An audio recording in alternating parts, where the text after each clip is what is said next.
This is the Daily Tech News for Friday, March 14th, 2025, Pi Day. We tell you what you need to know, follow up on context of stories, and just do our best to help each other understand all this crazy stuff.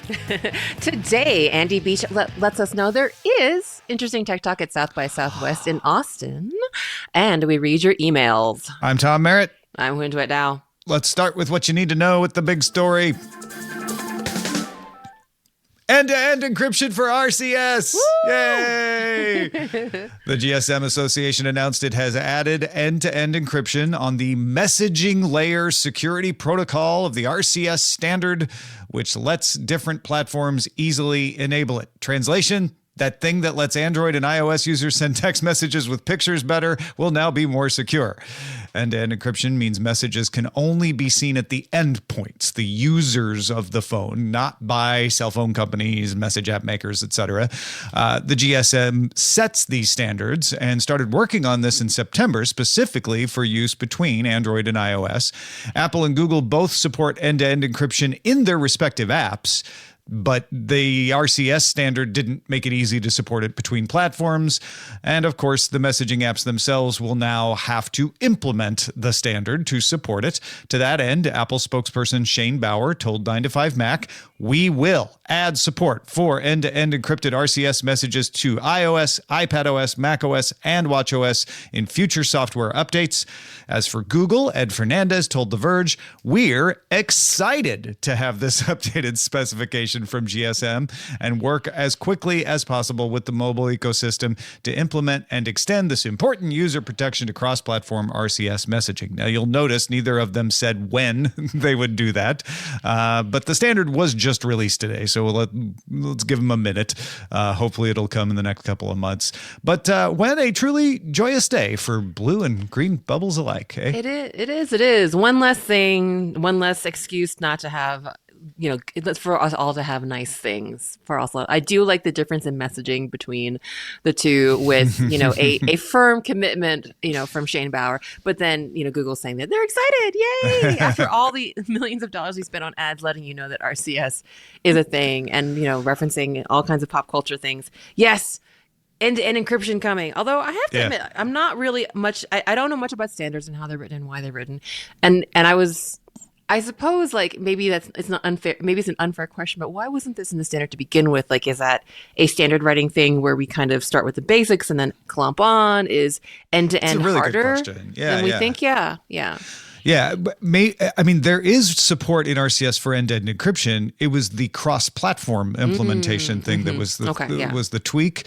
So I don't know the answer to that either. Maybe somebody out there in the audience does. Feedback at dailytechnewsshow.com. I would suspect it was a, let's get the standard out the door sort of thing. Although RCS has been around for a while, right? Yes. So I don't know. Yeah, I don't know either. I just wonder whether it's something that, and I know that people are really care a lot about end-to-end encryption, which wasn't always the case. Maybe most of us didn't know what end-to-end encryption necessarily was or how it worked. I don't know, throw a number out, 10 something years ago. But it does feel like recently people do really care a lot.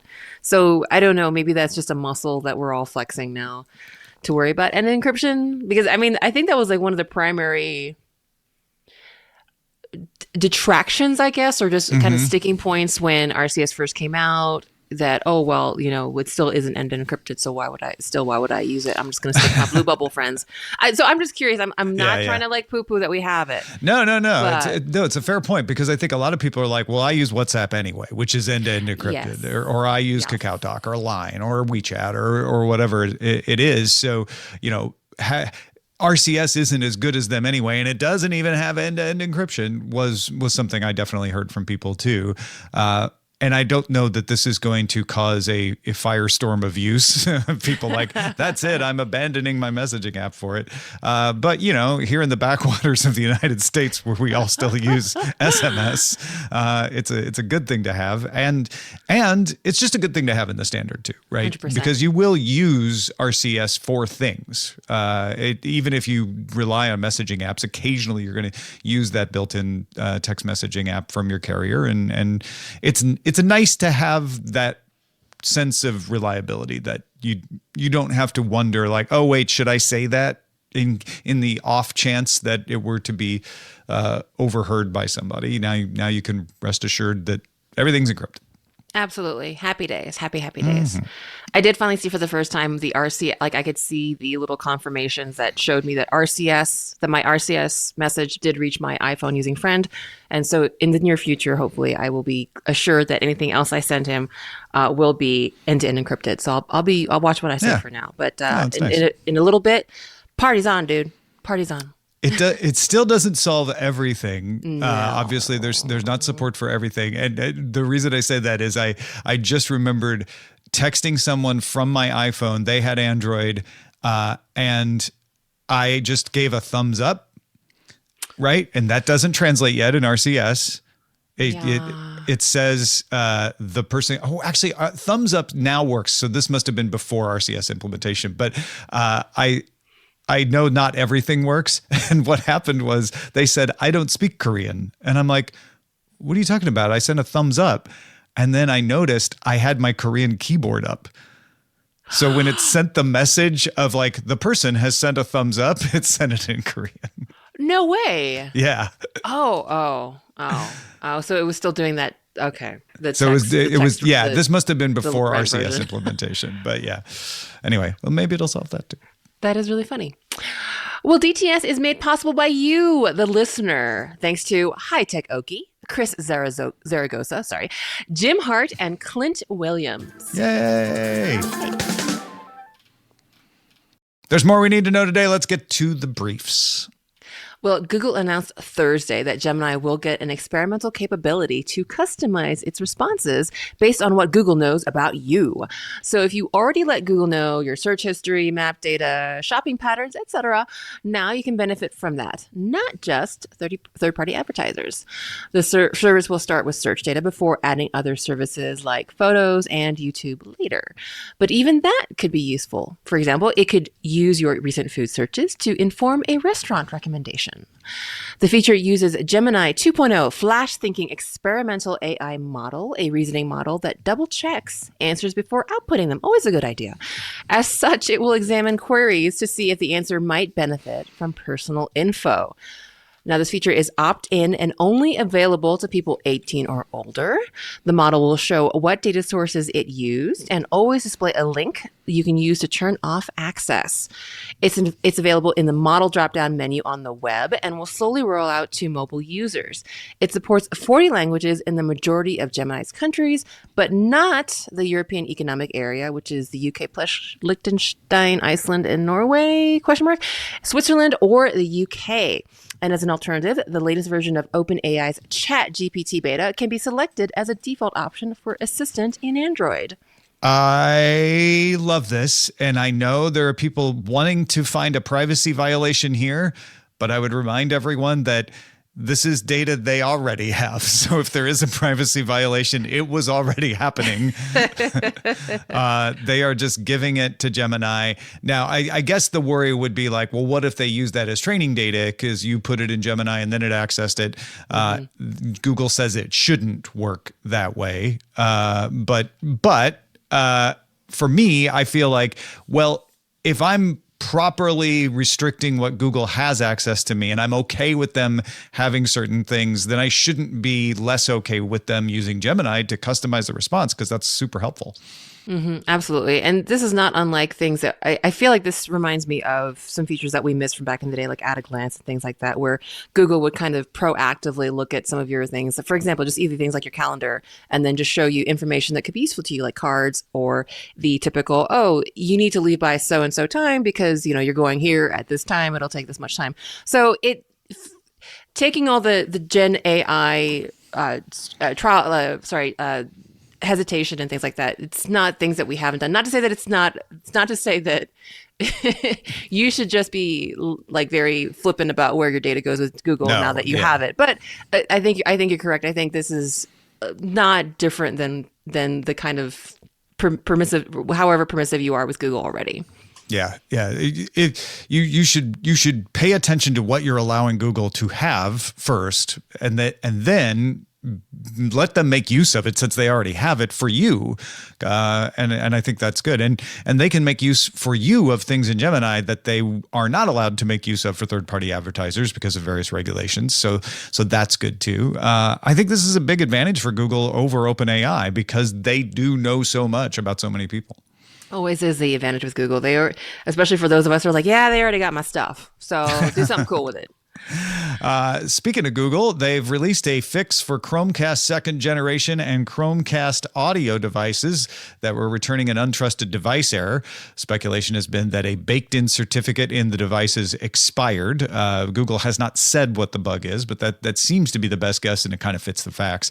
Connected devices should receive the update. So if you disconnected it, you might want to reconnect it so it can get that update. However, if you try to factory reset, it might not work. And Google says they are working on a further fix for people in that situation. Love to see those second generation Chromecast still trucking it. Sorry that it resulted in this, but that's awesome. It's good. It's good that Google is making the effort to support it.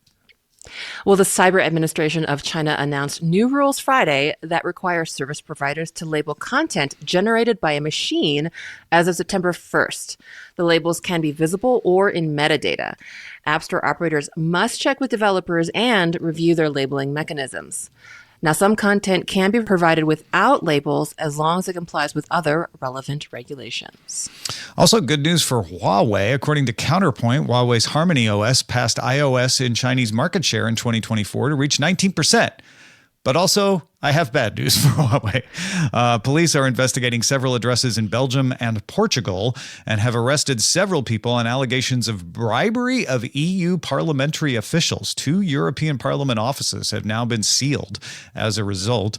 The case suggests a criminal organization used excessive gifts, invitations to soccer matches, and full-on direct bribery eventually to benefit Huawei in Europe. So they were masquerading as a lobbyist, but doing more than lobbyists are allowed to do. Huawei has responded, says it has zero tolerance towards corruption or other wrongdoing and will cooperate with the investigation. They're shocked to find this was happening.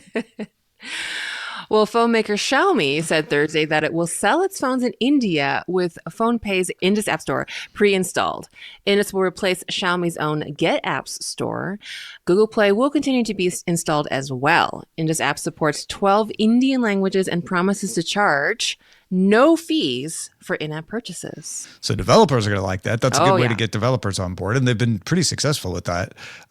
I also find it fascinating that Google Play stays because that's Google's rule. If you want to use the Google version of Android, which Xiaomi is in India, you got to include that. But Xiaomi's like, we can get rid of our own app store.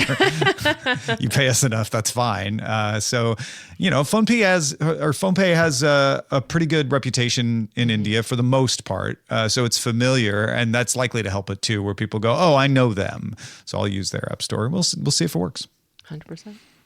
2 civil rights groups, Liberty and Privacy International, have filed complaints in the UK on Thursday against an alleged UK secret government order. You know, the one that requires Apple to give the government access to user encryption keys for iCloud.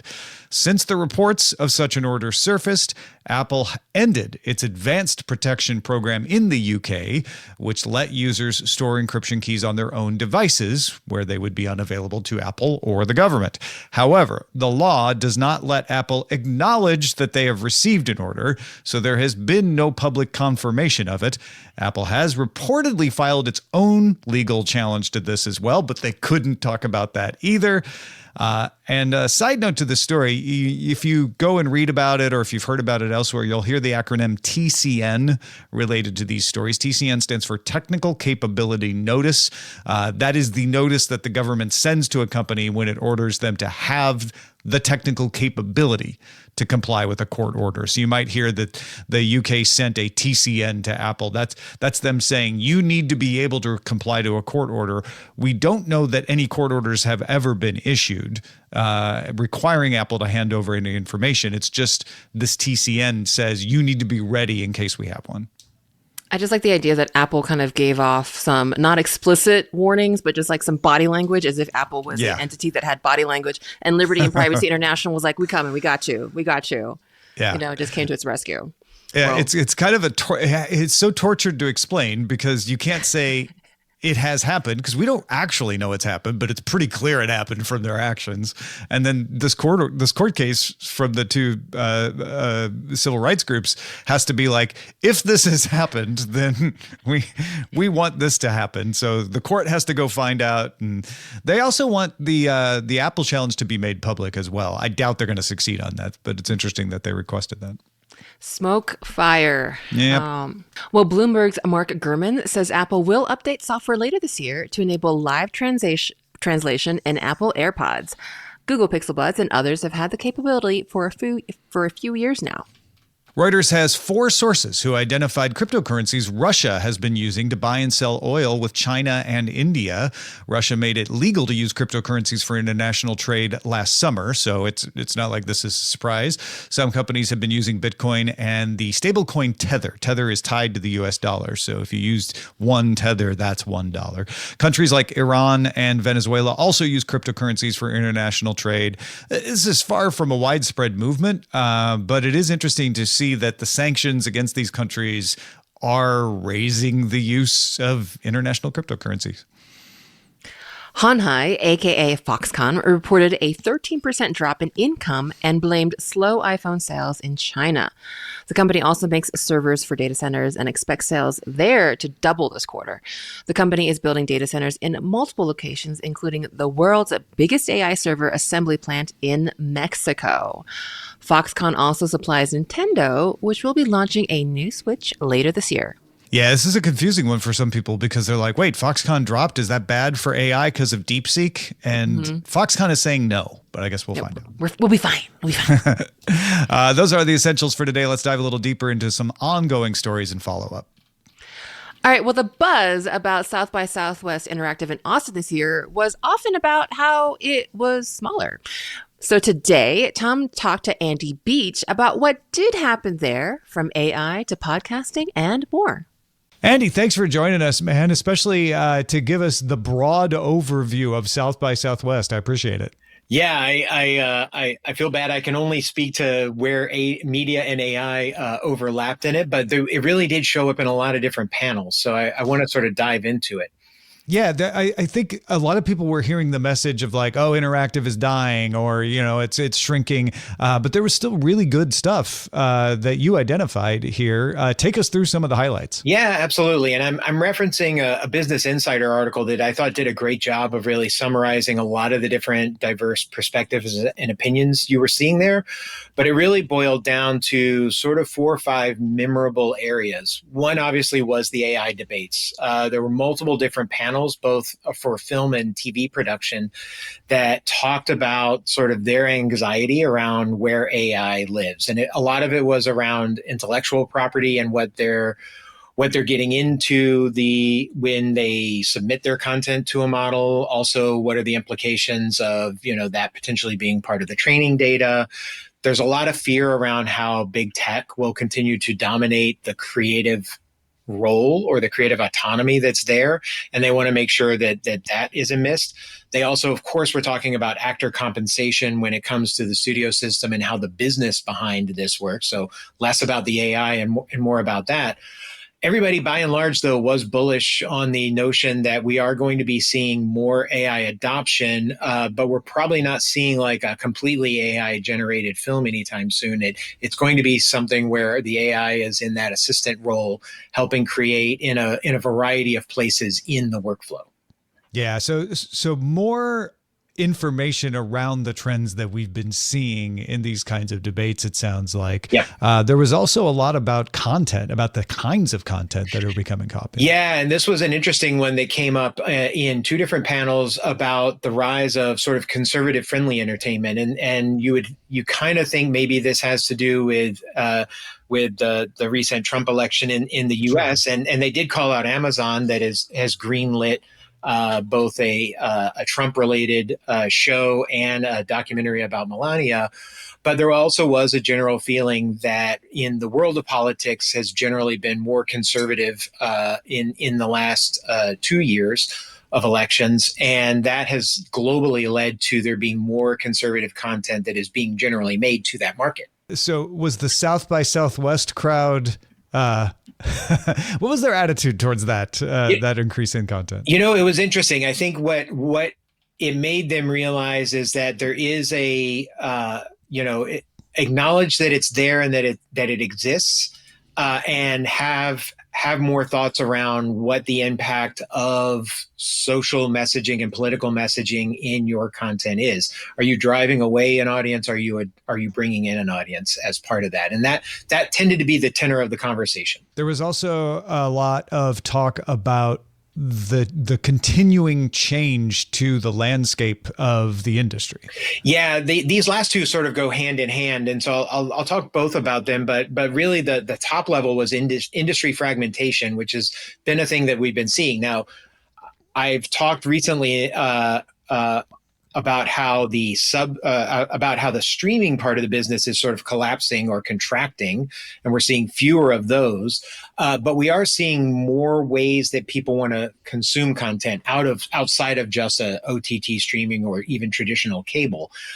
We're seeing sort of the mass media monoculture dissolve more and more, and people are consuming their content on YouTube. They're going to Tubi or other fast channels for content here or there, while they're still taking part in some sort of subscriber content. Now, this led to an interesting one that I wanted to talk to you about, and this was really the evolution of podcasting. And really, there was a whole panel around how the production costs of podcasts have come up. We've seen sort of the rise of more boutique style content that's out there, and the notion of series within content. And that's led to video playing a big role in podcasting now, and YouTube being a platform of choice for some of those video-based podcasts. Yeah, and don't get me wrong. I would love to talk about podcasting because I'm a podcaster, but I think this is legit. I think there is something to the fact that podcasting is going through a moment, and it certainly has gone through evolutions before, but in this evolution, it is starting to be treated just as on demand. People have said that before, but it's continued to be a feed, and this is podcasting breaking out of the RSS feed, and YouTube in particular getting a lot of buzz about the fact that more people listen to podcasts on YouTube than on a whole lot of other platforms. What were they saying about it at South by Southwest? Well, the advertisers were there, and they were talking about increased attention to video podcasting in particular, and driving higher dollar value for advertising. Higher dollar value for advertising is always going to drive higher budget possibilities for the productions. And so we're also seeing that, and we're seeing a complexity of the types of things that are out there. This isn't just necessarily podcast as we traditionally think of it, that is sort of either a news or a commentary piece. There is also some fiction-based work and narrative-driven video podcasting that is coming around, just like we've seen audio narrative playing a role for the last several years. I'm tempted to just jump to here's what I think is going to happen, but I will resist that for a second to point out that for the first time in my personal podcasting career, which dates back to 2005, we got a pitch for an advertiser to do our video. That's not our video podcast, to do our YouTube video specifically. And to me, that's a huge sea change, where people are just seeing you as a show now and saying, oh, well, we would like to advertise in this part of your distribution platform. What I think is interesting, and they did touch a little, while YouTube was most of the conversation, they talked about Spotify and Apple also stepping up more into the video space. And I think it would be fascinating to have a point in time where you sit down with your Apple TV and you've got your sort of what's next, and your what's next might be a Severance or a show on Paramount, or it might be the latest podcast. Like it just becomes part of that like nighttime entertainment that we think of. Yeah, and personally, we do that. Our first stop when we sit down at on the couch to watch television is YouTube, to see like, oh, is there any quick stuff to catch up on? Any longer things that we want to make sure we don't miss, and watch later. And then we might go to that, what's up next row on our streaming box, and then watch the Severance or K-drama or whatever else we're watching. I think it'll make for an interesting topic, and I think we've seen a number over the years. We've seen a number of sort of, in particular, YouTube stars get broadcast deals, I think this might be broadcasters getting into the video podcast business more and more. Yeah, I'm seeing more headlines covering stories about podcasts being turned into other things, whether they're Apple TV shows or just YouTube shows or vice versa. It's interesting to see how this is all melding. And I think it's going to shake out the way it always shakes out, which is radio and television, right? Some things are best on video, some things are best on audio. So Andy writes about this on his Substack. If you're interested in his analysis, you can get more of it. Where should they go? Yeah, I'm over at abeach.substack.com. That's abeach.substack.com. Thanks, Andy. Thank you. What do you want to hear us talk about on the show? One way to let us know is our subreddit. You can submit stories on there. You can vote on the stories on there. We pay attention to it every day. Go check it out. Reddit.com/r/Daily Tech News Show. We end every episode of DTNS with some shared wisdom. Today, Tony helps us understand Pokemon Go. Yeah, he says, I've been playing Pokemon Go since the game came out, and the game itself has grown in features and Pokemons in the game. The game has gone from more free-to-play to pay-to-play the past few years, especially after COVID-19 with the lockdown, and people were not gathering in public to play. I personally have been playing the game when I travel to different countries to collect these postcards from Pokestops around the world.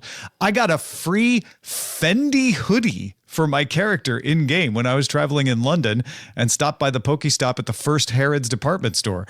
Currently in Pokemon Go, McDonald's around the world are Pokestops that players can interact with and gather and battle Pokemons. We get free items in-game, no free food, but I'd like a side of fries with my Pikachu. I got really excited about that Fendi hoodie for a second there. Yeah, I wrote, this is Tony Wang, by the way, if anyone knows him from the wider podcast verse. And I asked him, I was like, wait, Fendi? Like, and he's like, yeah, it's an actual Fendi hoodie. So, yeah, if you're wondering what folks are going to be doing with the Pokemon now that it's been sold, this is what they have been doing. Thank you, Tony, for giving us the lay of the land. Mm-hmm. Thanks to Andy Beach and Tony Wang for contributing to today's show. Thank you for being along for Daily Tech News Show. The show is made possible by our patrons. Patreon.com/DTNS.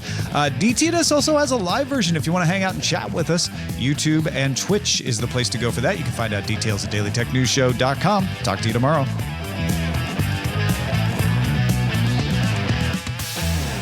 This week's episodes of Daily Tech News Show Briefing were created by the following people. Host, producer, and writer Tom Merritt. Host and writer Jason Howell. Co-host Rob Dunwood. Co-host Jen Cutter. Co-host Wentway Dow. Co-host Shannon Morse. Producer Anthony Lamos. Producer Roger Chang.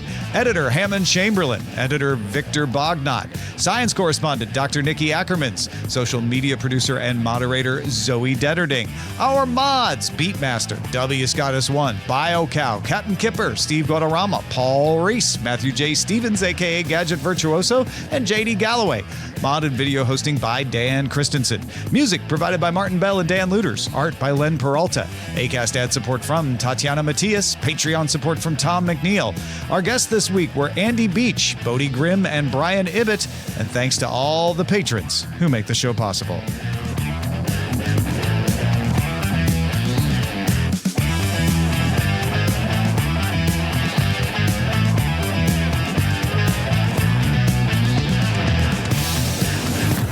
This show is part of the Frog Pants Network. Get more at frogpants.com. Diamond Club hopes you have enjoyed this program.